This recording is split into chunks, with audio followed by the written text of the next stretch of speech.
Nació en Kentucky el 12 de febrero de 1809.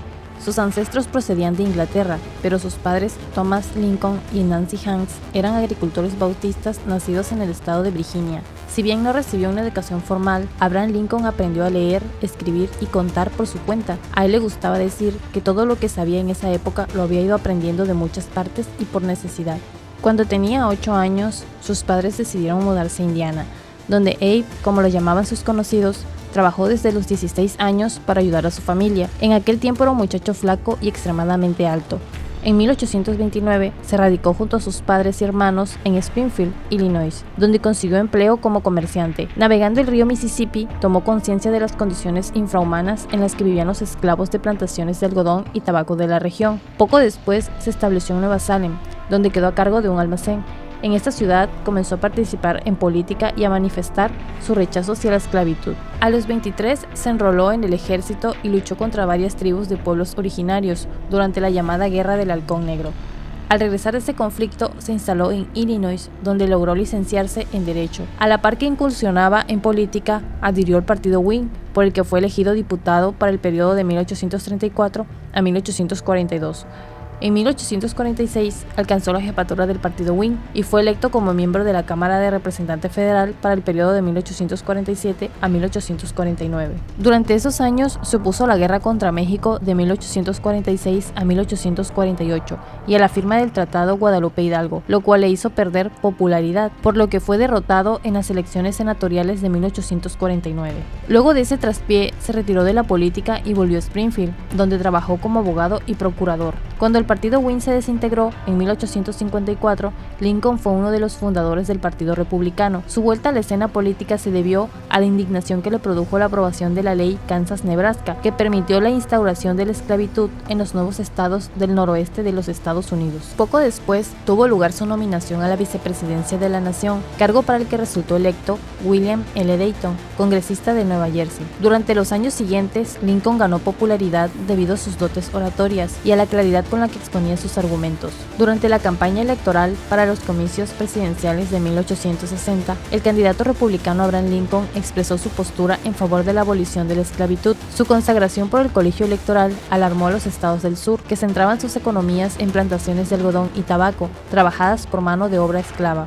Poco antes de que Lincoln asumiera la presidencia, las legislaturas de 7 estados sureños proclamaron su sucesión y constituyeron la Confederación. Para evitar la guerra, Lincoln intentó negociar con los separatistas, pero luego de que las fuerzas del sur tomaron por asalto varias fortificaciones federales, el presidente hizo un llamamiento general a las armas, tras el cual otros 4 estados sureños se unieron a la Confederación. La guerra se prolongó entre 1861 y 1865. Inicialmente las acciones bélicas favorecieron a la Confederación, pero a partir de 1863 se produjo un giro en favor del norte, que terminó ganando la guerra y ocupando los estados del sur. Durante el conflicto, el presidente Lincoln anunció la abolición de la esclavitud y la igualdad de derechos para todos los ciudadanos estadounidenses, medida que fue rechazada por los secesionistas.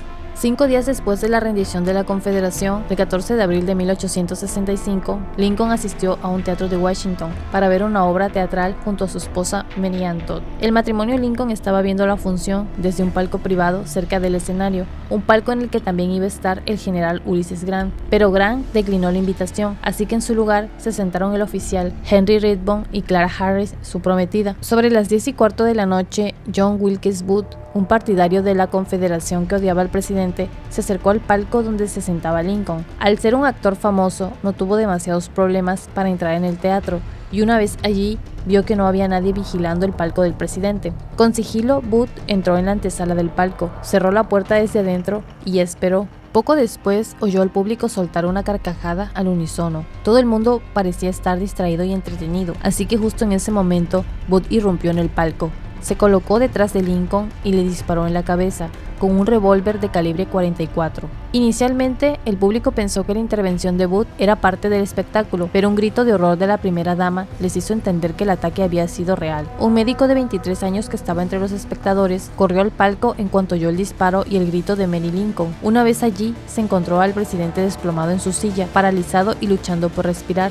Varios soldados cargaron a Abraham Lincoln y lo llevaron a una casa de huéspedes que había frente al teatro. Los presentes acordaron que en su estado era mejor atender al presidente presidente, allí que trasladarlo a un hospital. Los hombres lo tumbaron en una cama, según se dice, en diagonal, debido a lo alto que era, y esperaron a que llegasen los médicos. Cuando examinaron a Lincoln, su diagnóstico no era esperanzador. La bala había entrado a través de su oreja izquierda y estaba alojada detrás de su ojo derecho. Durante toda la noche, miembros del gabinete presidencial, oficiales y médicos guardaron vigilia junto al presidente, mientras su esposa lloraba desconsolada. A las 7:22 de la mañana del 15 de abril, Abraham Lincoln falleció. Tenía 56 años. El cuerpo del presidente fue trasladado a la Casa Blanca en un ataúd provisional, envuelto en una bandera de los Estados Unidos y escoltado por una caballería armada.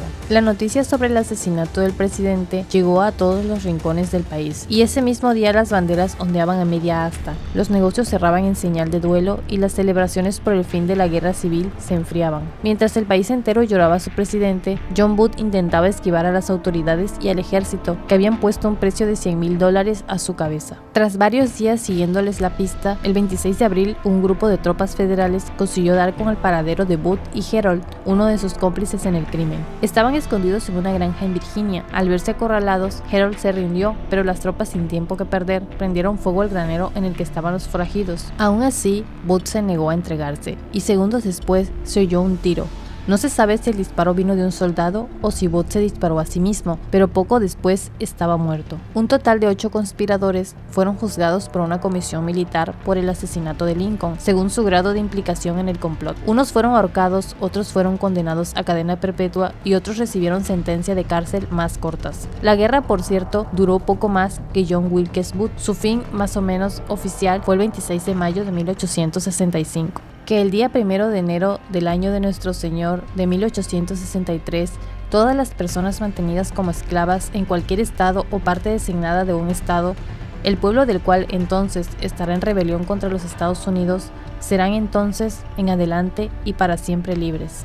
Con la proclamación de emancipación, Lincoln no solo liberó a los esclavos de los estados rebeldes, sino que también transformó la guerra civil en una lucha moral por la libertad y los derechos humanos. Esta acción marcó un punto de inflexión en la historia estadounidense, llevando al fin de la esclavitud.